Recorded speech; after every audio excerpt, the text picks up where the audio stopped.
नमस्कार।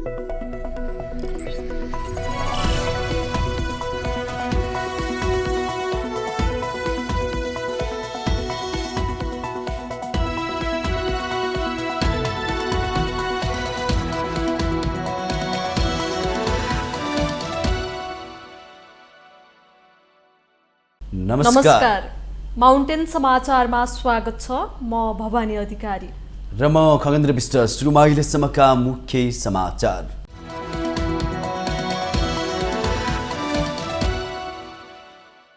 मौद्रिक नीतिको पहिलो 3 महिनाको समीक्षा। हालै सार्वजनिक लचिलो नीतिको निरन्तरता दिएको राष्ट्र बैंकको दाबी। अर्थतन्त्र अघि बढ्छ भन्नेमा नागरिक छैनन् ढुक्क।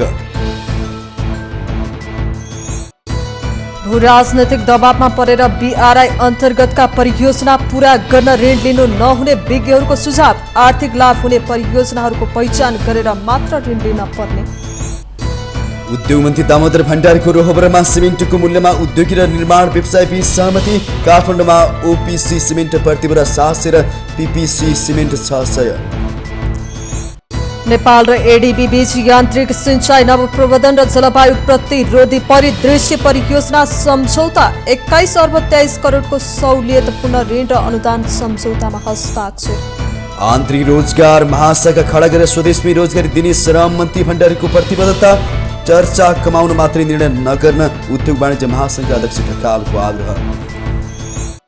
दक्षिण कोरियामा प्रहरीबाट राष्ट्रपति कार्यालयमा छापा। राष्ट्रपति युनलाई देश छाड्न प्रतिबन्ध। मार्शल ल घोषणा गरेको विषयमा संसदीय छानबिन पनि हुने। र नेपाल प्रिमियर लिग एनपीएलमा काठमाडौँसँग हारेपछि लुम्बिनी प्लेअफ होडबाट बाहिरियो।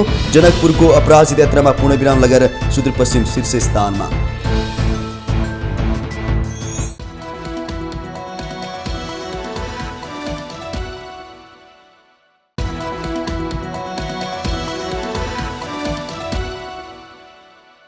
अब समाचार विस्तारमा। राष्ट्र बैंकले चालू आर्थिक वर्ष 2081-82 को मौद्रिक नीतिको पहिलो 3 महिनाको समीक्षा हालै सार्वजनिक गरेको छ। मौद्रिक नीतिको पहिलो त्रैमासिक समीक्षा गर्दै लचिलो नीतिको निरन्तरता दिएको राष्ट्र बैंकले बताएको छ। अर्कोतिर छिमेकी मुलुक भारतको मुद्रास्फीति बढेको छ। अन्तर्राष्ट्रिय भूराजनैतिक तनाव यथावत छन्।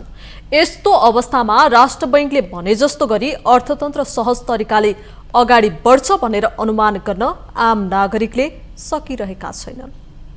चालू आर्थिक वर्षको मौद्रिक नीतिको पहिलो 3 महिनाको समीक्षा हालै सार्वजनिक भएको छ। आर्थिक स्थायित्व र अर्थतन्त्रको दिगो विकासको निमित्त मूल्य र शोधनान्तर स्थिरता कायम गर्ने मूलभूत उद्देश्यका साथ साउन 11 गते मौद्रिक नीति 2081 सार्वजनिक भएको हो। उद्योग व्यवसाय धराशायी हुँदै गएको अवस्थामा गरिएको समीक्षामा सजगतापूर्ण लचिलो कार्य दिशालाई निरन्तरता दिएको बताइएको छ। नेपाल राष्ट्र बैंकले चालू आर्थिक वर्ष 2081-82 को मौद्रिक नीतिको पहिलो त्रैमासिक समीक्षा गर्दै लचिलो नीतिको निरन्तरता दिएको बताएको हो। मुलुकको अर्थतन्त्रको विद्यमान अवस्था एवं परिदृश्य, विदेशी विनिमय संस्थितिको स्तर तथा मुद्रास्फीतिको विश्लेषणका आधारमा मौद्रिक नीतिको लचिलो कार्य दिशालाई निरन्तरता दिएको नेपाल राष्ट्र बैंकको भनाइ छ। हेर्दा मुद्रास्फीतिलाई 5.0% को हाराहारीमा राख्ने गरी मौद्रिक व्यवस्थापन गर्ने नीति लिएकोमा पहिलो 3 महिनाको औसत उपभोक्ता मुद्रास्फीति 4.26% रहेको छ। यसको अनुभूत जनताले गर्न सकेका छैनन्। 2081 असोज महिनामा खाद्य तथा पेय पदार्थ समूहको मूल्य वृद्धि 7.18% र गैर खाद्य तथा सेवा समूहको मूल्य वृद्धि 3.49% रही वार्षिक बिन्दुगत उपभोक्ता मुद्रास्फीति 4.82% रहेको छ। कम्तीमा 7 महिनाको वस्तु तथा सेवा आयात धान्न पर्याप्त हुने गरी विदेशी विनिमय संचित कायम गर्ने मौद्रिक नीतिको लक्ष्य रहेकोमा 2081 असोज मसान्तमा 14.6 महिनाको वस्तु तथा सेवा आयात धान्न पुग्ने विदेशी विनिमय संचित रहेको छ।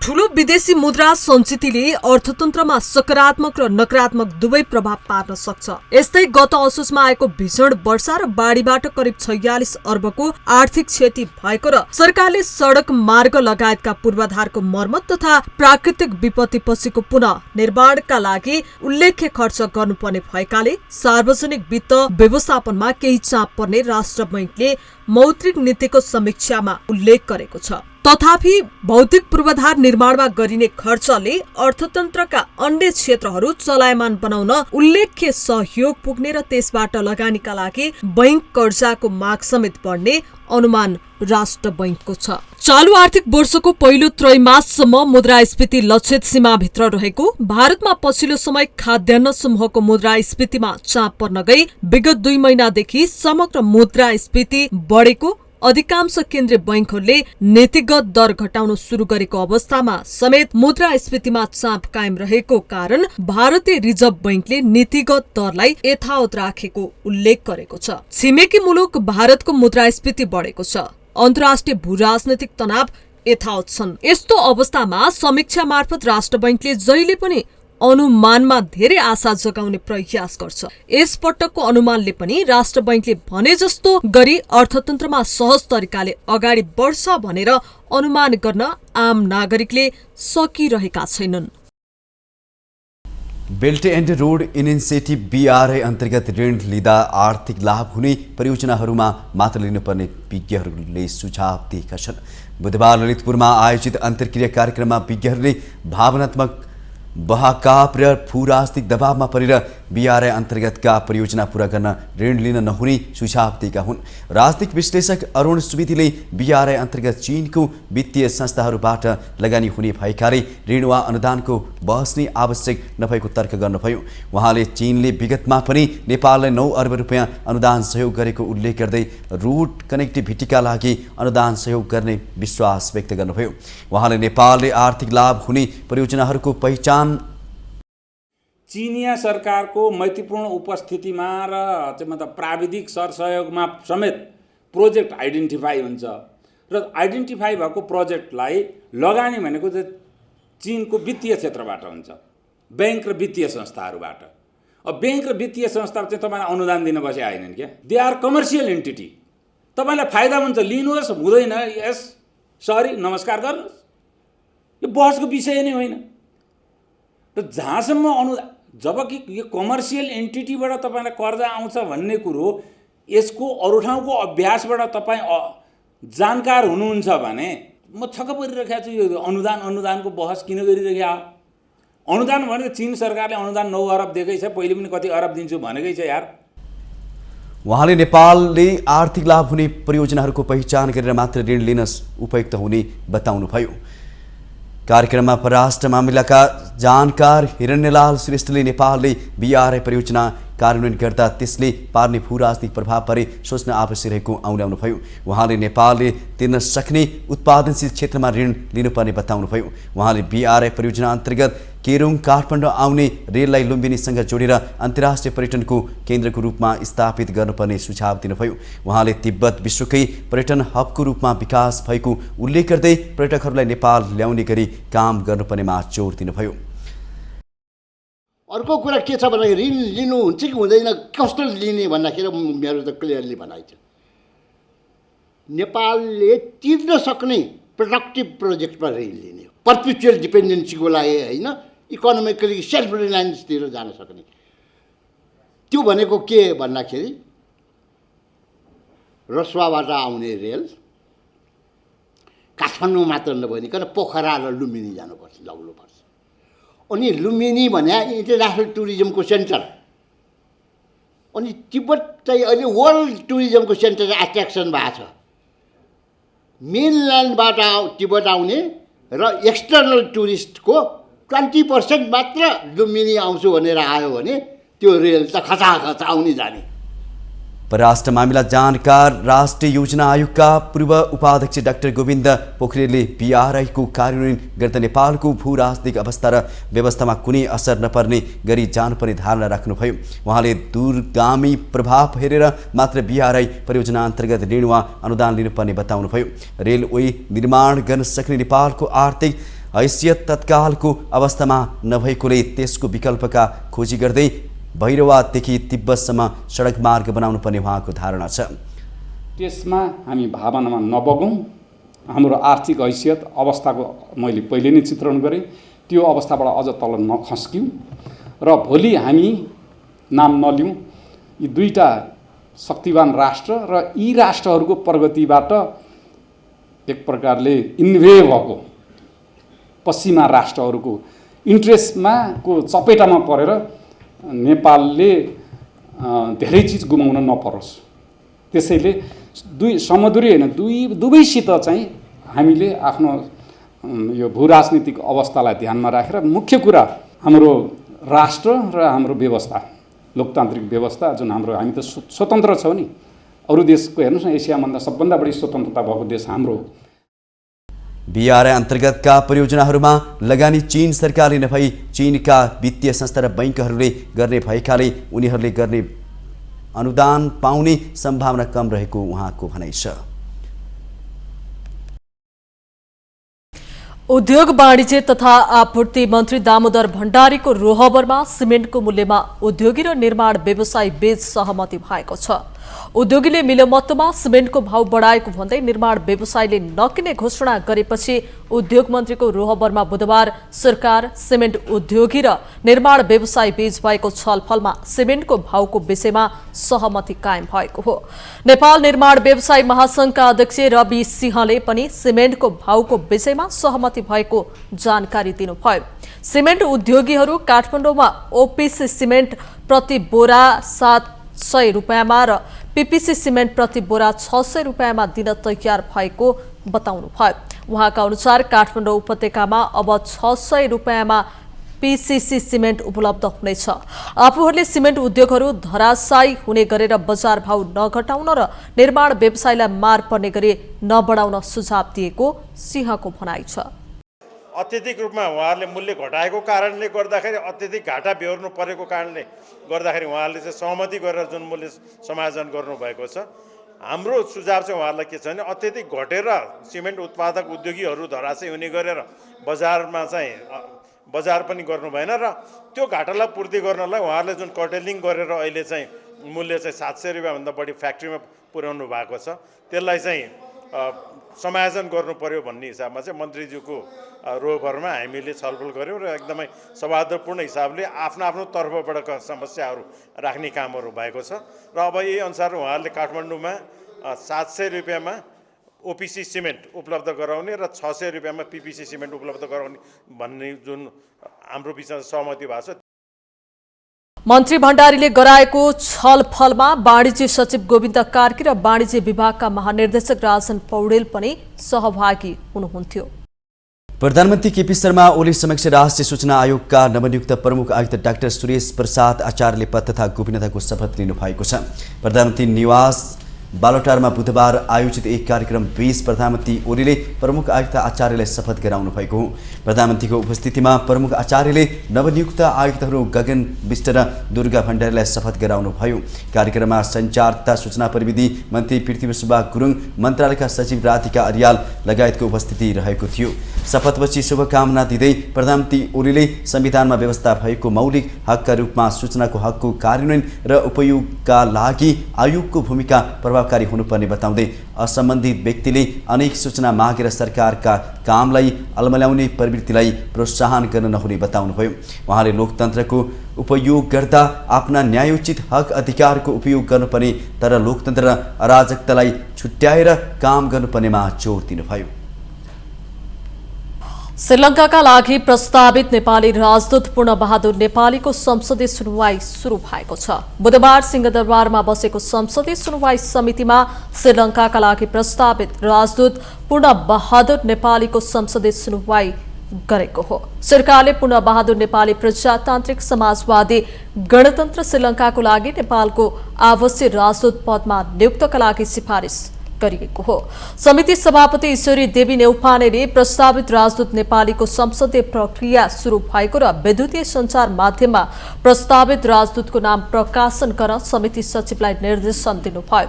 उहाँले साथै प्रस्तावित राजदूत उप उजुरी आह्वान गर्ने निर्णय भएको समेत बताउनुभयो। को कार्यविधि 2080 को दफा 12 बमोजिम प्रस्तावित व्यक्तिका बारेमा सर्वसाधारणलाई जानकारी दिने र प्रस्तावित व्यक्तिका सम्बन्धमा कुनै सूचना उजुरी भए त्यस्तो सूचना वा उजुरी समिति समक्ष दिने प्रयोजनको लागि सो सम्बन्धी सूचना सरकारी सञ्चार माध्यम र विद्युतीय सञ्चार माध्यमका मार्फत सार्वजनिक गर्न प्रस्ताव गर्दछु। यस प्रस्तावलाई अनुमोदन गरिदिनु हुन मान्य सदस्यहरूलाई अनुरोध गर्दछु। नेपालको संविधान बमोजिम संघीय संसदीय सुनवाई समितिबाट सुनवाई भएर अनुमोदन भएपछि राष्ट्रपतिले नियुक्त गर्ने प्रचलन छ। माउन्टेन समाचारमा पालो भएको छ विश्रामको।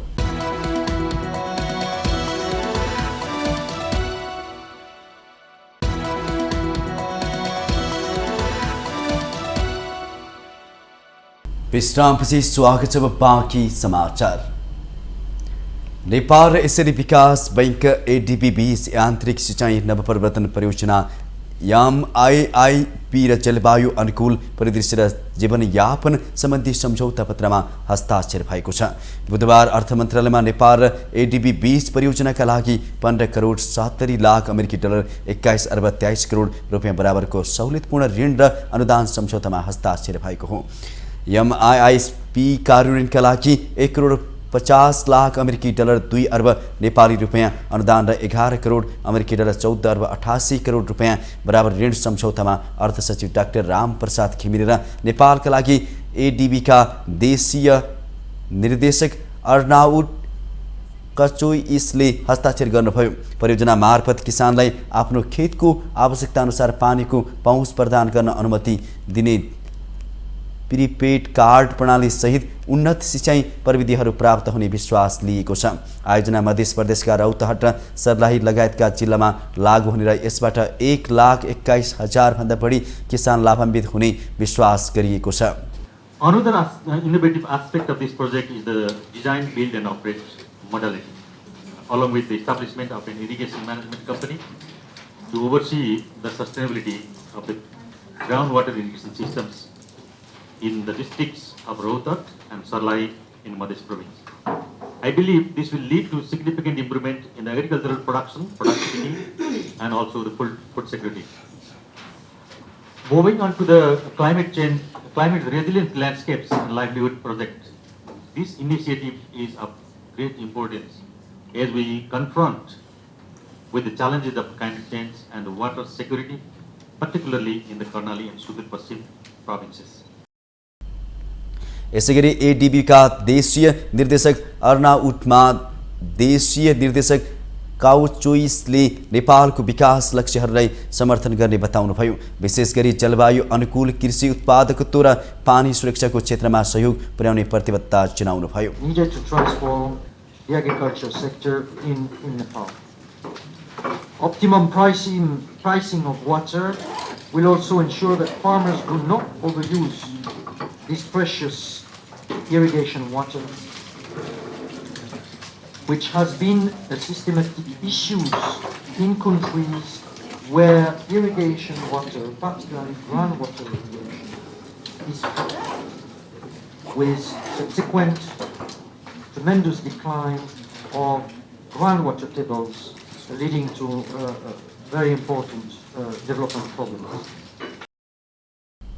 यी सम्झौताहरूमा हस्ताक्षरले नेपालको कृषि उत्पादकत्व वृद्धि गर्न पानी सुरक्षा सुधारका प्रयासहरूमा एउटा महत्त्वपूर्ण कोशीढुङ्गा हुने विश्वास गरिएको छ।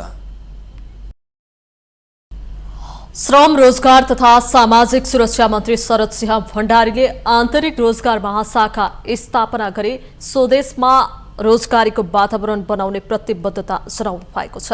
बुधबार काठमाडौँमा भएको एक कार्यक्रममा मन्त्री भण्डारीले आन्तरिक रोजगार महाशाखा स्थापना गरेर रोजगारीको वातावरण बनाउने प्रतिबद्धता जनाउनु भएको हो।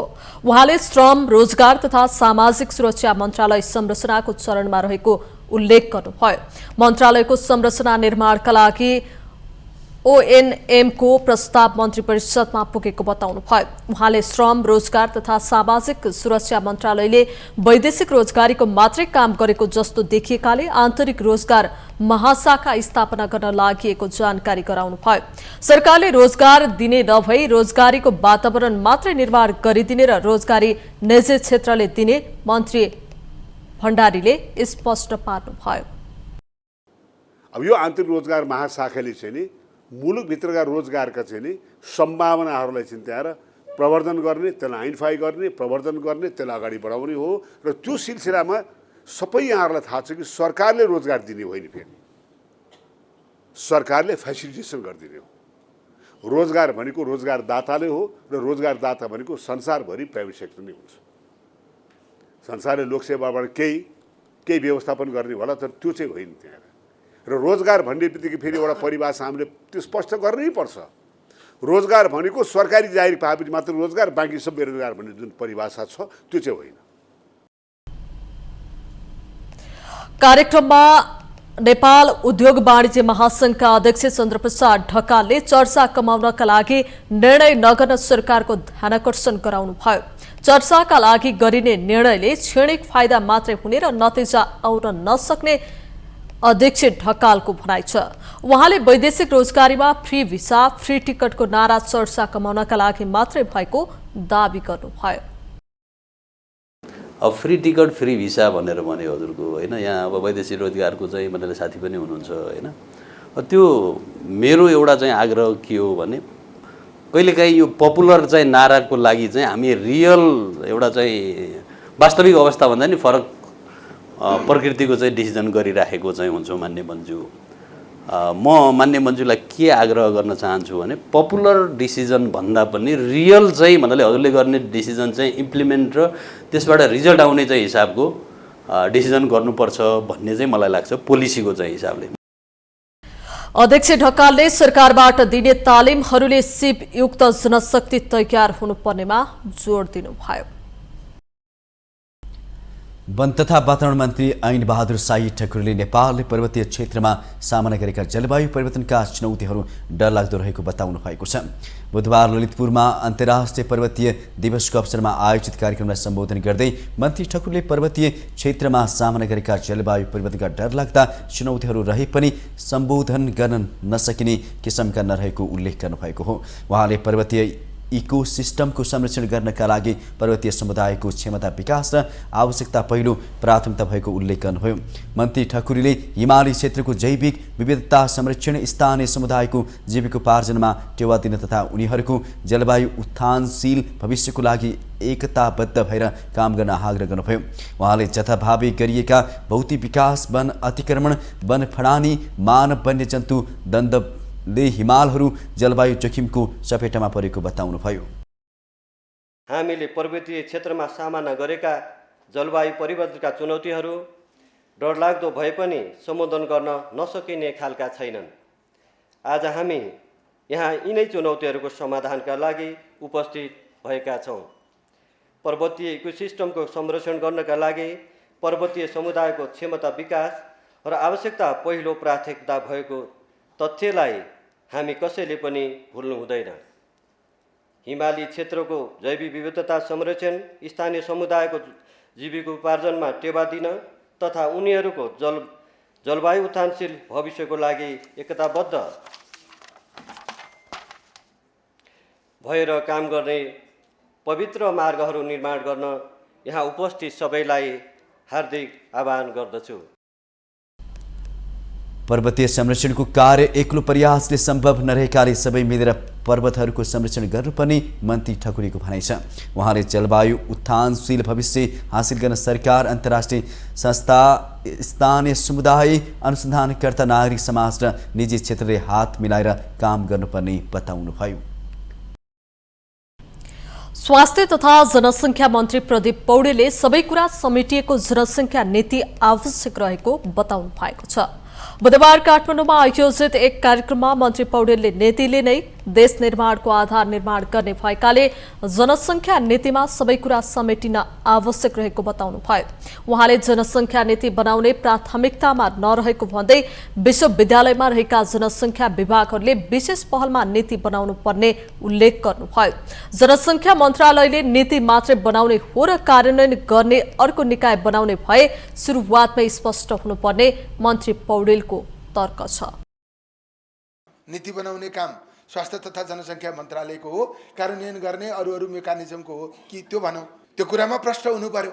नीति बनाउन छलफलै मात्रै गरेर नीति निष्कर्ष निकाल्नका निम्ति त्यस्तै कार्यान्वयन गर्ने गरी मेकानिजम आवश्यक पर्दैन। तर नीति चाहिँ स्वास्थ्य तथा जनसङ्ख्या मन्त्रालयले बनाउँछ भनेर वातावरण मन्त्रालयले स्वास्थ्य तथा जनसङ्ख्यासँग वातावरण सम्बन्धी जनसङ्ख्यात्मक सिद्धान्तको कुरा माग्नु पर्यो, खोजी गर्नु पर्यो। मन्त्री पौडेलले स्वास्थ्य सुविधा सहज र सर्वसुलभ ढंगबाट उपलब्ध गराउन स्वास्थ्य बीमा 5 लाख पुर्याउनु पर्ने र व्यवस्थित गर्नुपर्ने बताउनुभयो। माउन्टेन समाचारमा पालो भएको छ पुनः विश्रामको।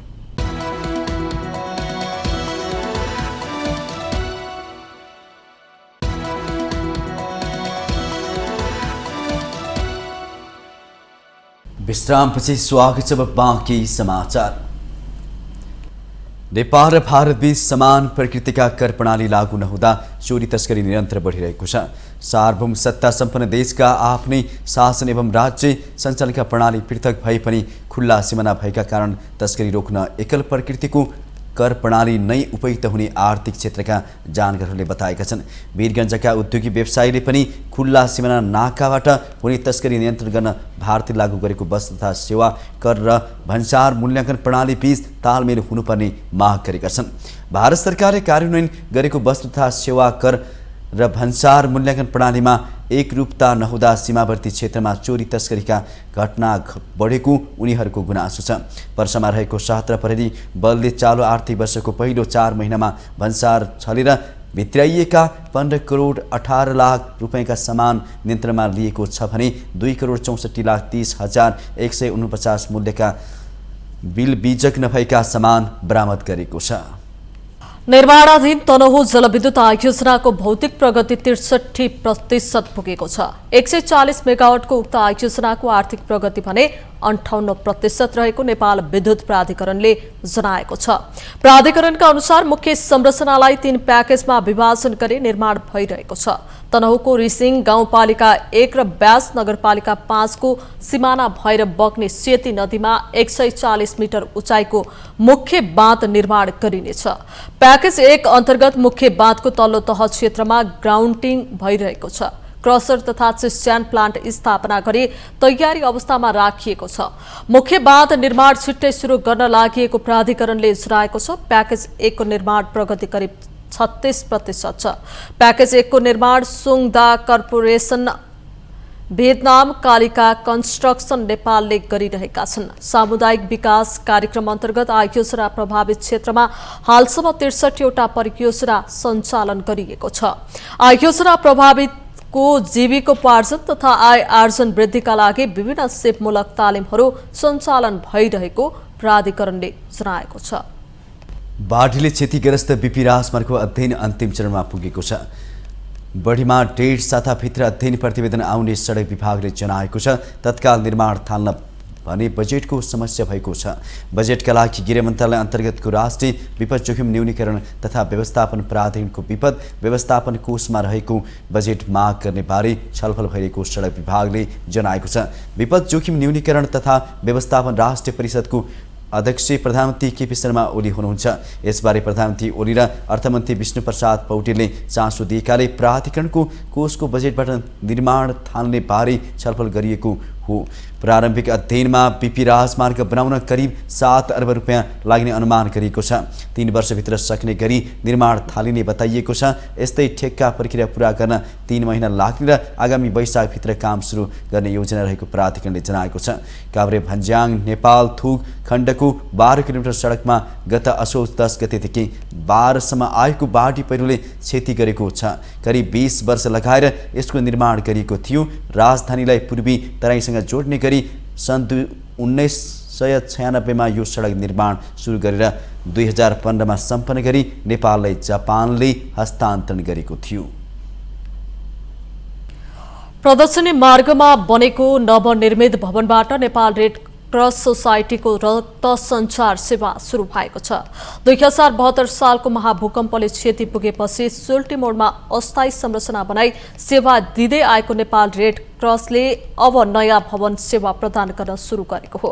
नेपाल रेड क्रसका निर्देशक पवन कुमार गुप्ताले भूकम्पबाट भवन क्षति भएपछि टेन्टमा बसेर सेवा दिँदै बालकुमारीमा अस्थायी रूपमा चलाएर त्यहाँ पनि ठाउँ नपुगेपछि सोल्टिमोरमा अस्थायी संरचना बनाई सेवा दिँदै आएकोमा अहिले भूकम्पबाट क्षति भएको भवन नयाँ बनेसँगै नयाँ भवनबाट सेवा सुरु गरिएको बताउनुभयो। उहाँले अहिले रक्त सञ्चार सम्बन्धी सम्पूर्ण गतिविधिहरू प्रदर्शनी मार्गमा बनेको नयाँ भवनबाट भइरहेको जानकारी दिनुभयो।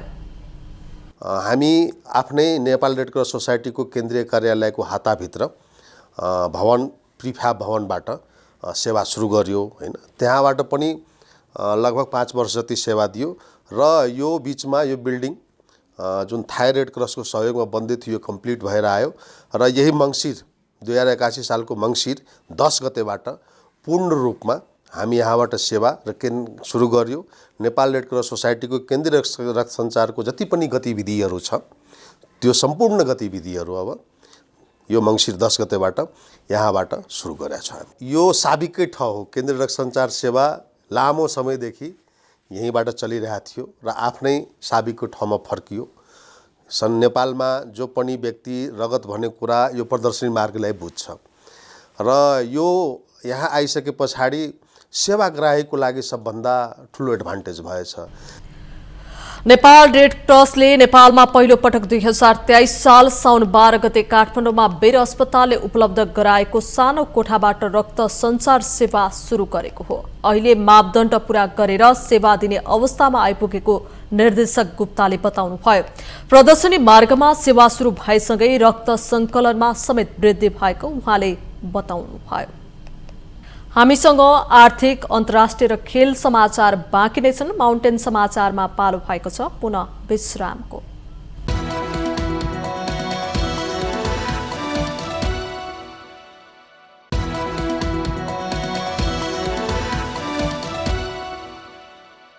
विश्रामपछि स्वागत छ पालो आर्थिक समाचारको। आर्थिक समाचारको साथमा एनआईसी एशिया बैंक पनि साथी पनि राम्रो पनि हाम्रो पनि।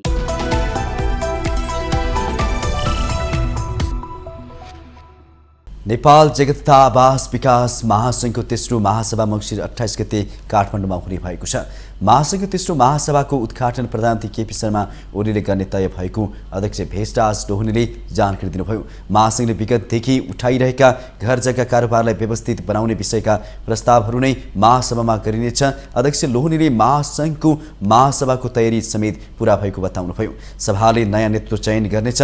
सेयर कारोबारका लागि स्टक मार्केट जस्तै घर जग्गा कारोबारको लागि ल्यान्ड मार्केटको अवधारणा र हाउसिङ ल्यान्ड पुलिङ अवधारणाहरू ल्याउनुपर्ने विषयलाई जोड दिएको बताउनुभयो। अध्यक्ष लोहनीले घर जग्गा कारोबारलाई व्यवस्थित बनाउनको लागि ब्रोकर लाइसेन्सका कुराहरू पनि महासभामा लगिने उल्लेख गर्नुभयो। हामीले विगत वर्षदेखि उठाउँदै आएका घर जग्गाको कारोबारलाई पारदर्शी मर्यादित अनुशासित गर्ने गरी एउटा स्टक मार्केट जस्तै एउटा ल्यान्ड मार्केटको अवधारणाको कुरा, त्यसै गरी ल्यान्ड पुलिङ हाउसिङ पुलिङका कुराहरू, ब्रोकर लाइसेन्सका कुरा, त्यसै गरी विदेशी अपार्टमेन्टका कुरा, यी लगायतका प्रमुख विषयहरू हामी पुनः उठ्नेछन् भने महाधिवेशनले नयाँ कार्य समितिको समेत चयन गर्ने हुँदा निर्वाचनको प्रक्रिया समेत हुनेछ। हामी डेलिगेट्सहरू सभ्य भव्य तरिकाले पार्टिसिपेट हुनेछौँ र नीतिमा बहस छलफल गर्नेछौँ। नेतृत्वलाई सकेसम्म सर्वसम्मत बनाउने नभए पनि स्वस्थ प्रतिस्पर्धा गर्ने ढङ्गमा त्यही रूपमा हाम्रा व्यवसायी साथीहरूलाई प्रस्तुत हुन अनुरोध गर्छु। महासभामा घर जग्गा कारोबार वृद्धिको लागि किताकाठ फुकुवा हुनुपर्ने शहरी विकास विधेयकलाई अन्तिम रूप दिए ऐनको रूपमा कार्यान्वयनमा ल्याउनुपर्ने हाउसिङ प्लानिङको प्रक्रिया सहज बनाउनुपर्ने विषयहरू उठान हुने बताउनुभयो। केही दिन लगातार घटेको शेयर बजार बुधबार बढेको छ। बैंकिङ सेक्टरले नै बुधबारको बजारलाई बढाएको हो। लामो समयसम्म यो सेक्टर घट्दा नेप्से परिसूचकलाई प्रभाव पारेको थियो। नेप्से 45.88 अङ्कले बढेसँगै 2715 मा कायम भएको छ। कारोबार रकम पनि बढेको छ। अघिल्लो दिन 4 अर्ब 41 करोडको कारोबार भएकोमा यस दिन 5 अर्ब 5 करोडको भयो। 211 कम्पनीको मूल्य बढ्दा 29 को घट्यो भने 3 को स्थिर रह्यो।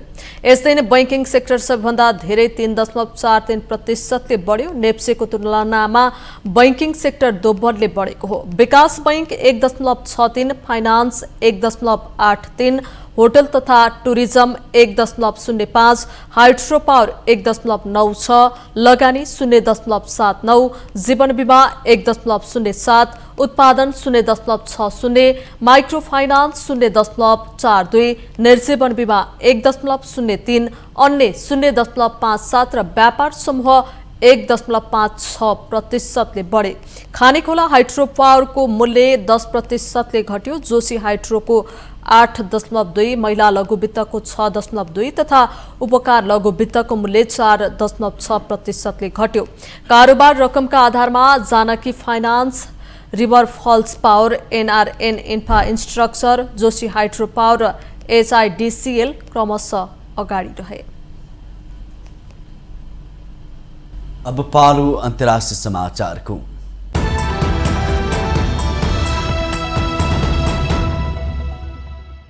दक्षिण कोरियामा प्रहरीले राष्ट्रपति कार्यालयमा छापा मारेको छ।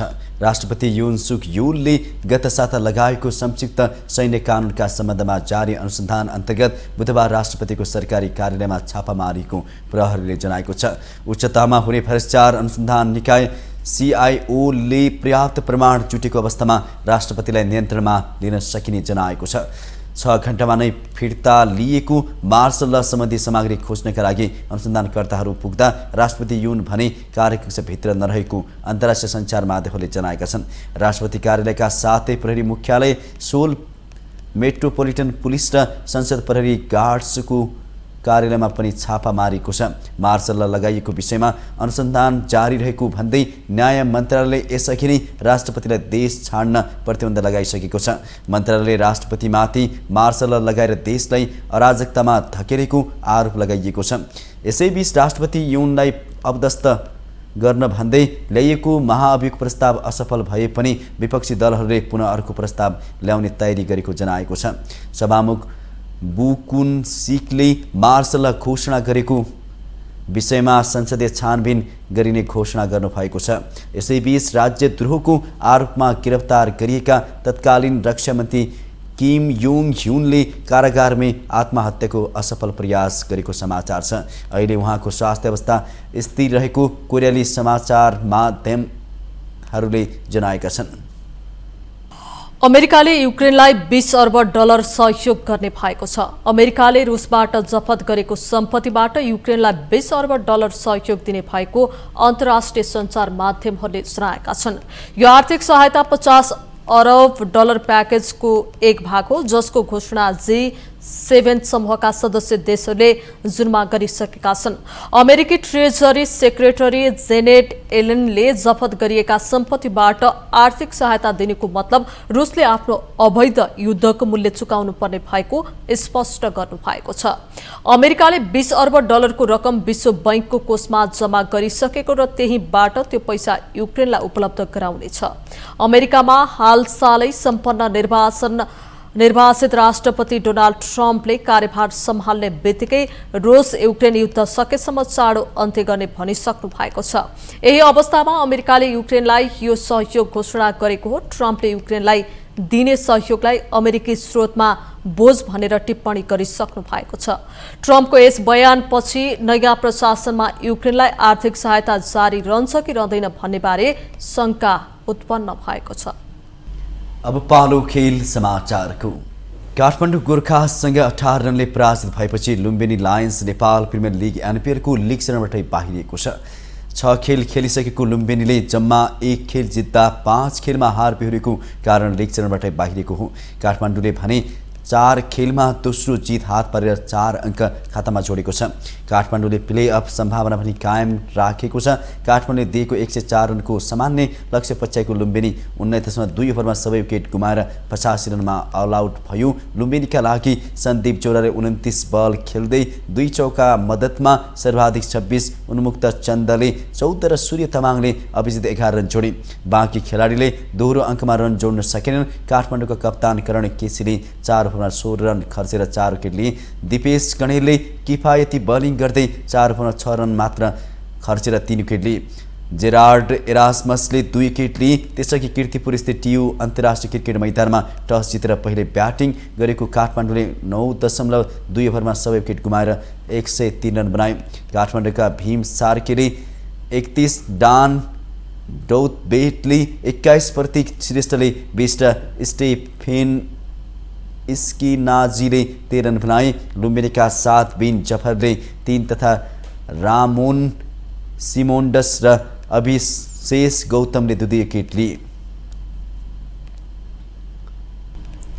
नेपाल प्रिमियर लिगमा जनकपुर बोल्ट्सले पहिलो हार बिहोरेको छ। 4 खेलमा अपराजित जनकपुरलाई जारी लिगमै सबैभन्दा कम योगफल 51 रनमा रोक्दै सुदूरपश्चिम रोयल्सले चौथो जित निकालेको हो। 124 रनको सामान्य लक्ष्य पछ्याएको जनकपुर 51 रनमा समेटियो। सुदूरपश्चिमले भने 5औं खेलमा 72 रनको जित हात पारेको हो।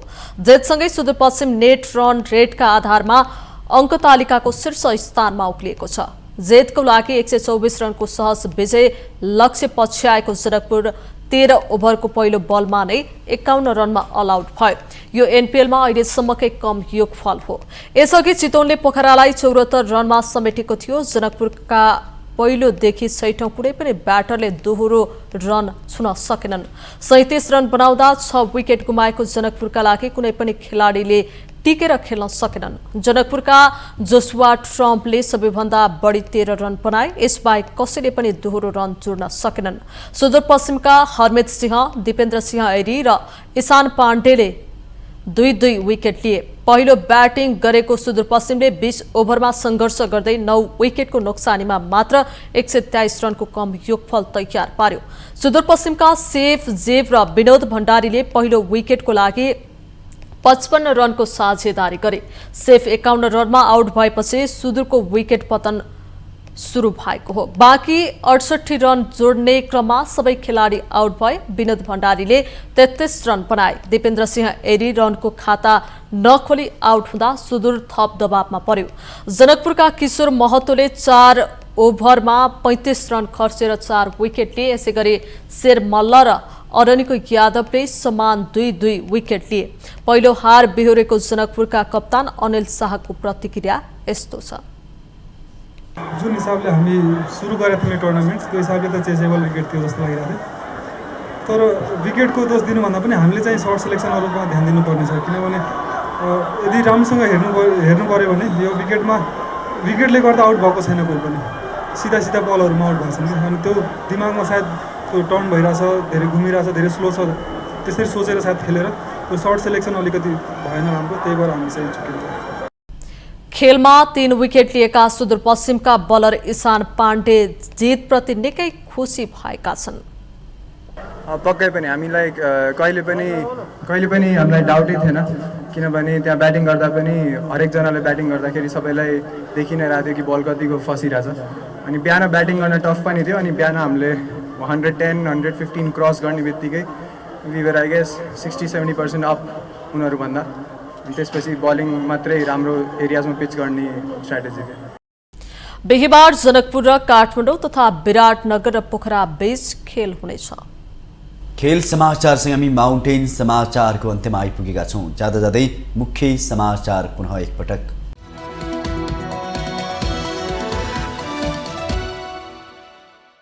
मौद्रिक नीतिको पहिलो 3 महिनाको समीक्षा। हालै सार्वजनिक लचिलो नीतिको निरन्तरता दिएको राष्ट्र बैंकको दाबी। अर्थतन्त्र अघि बढ्छ भन्नेमा नागरिक छैनन् ढुक्क।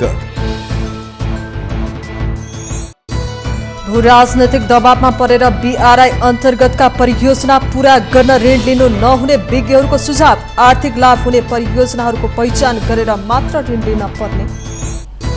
उद्योग मन्त्री दामोदर भण्डारीको रोहबरमा सिमेन्टको मूल्यमा उद्योगी र निर्माण व्यवसायबीच सहमति। काठमाडौँमा ओपिसी सिमेन्ट प्रतिबरा 700 र पिपिसी सिमेन्ट 600।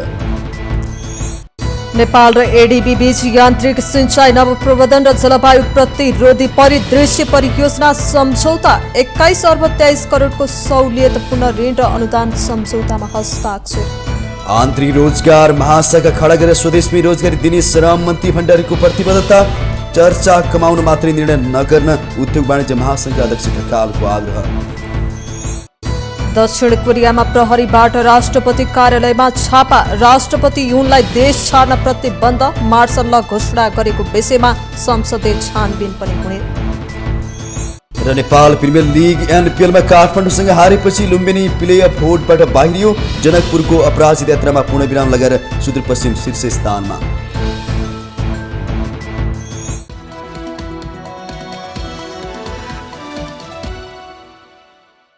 माउन्टेन समाचार अहिलेलाई सकियो। सत्य, तथ्य र निष्पक्ष समाचारका लागि माउन्टेन टेलिभिजन HD हेर्दै रहनुहोला। नमस्कार।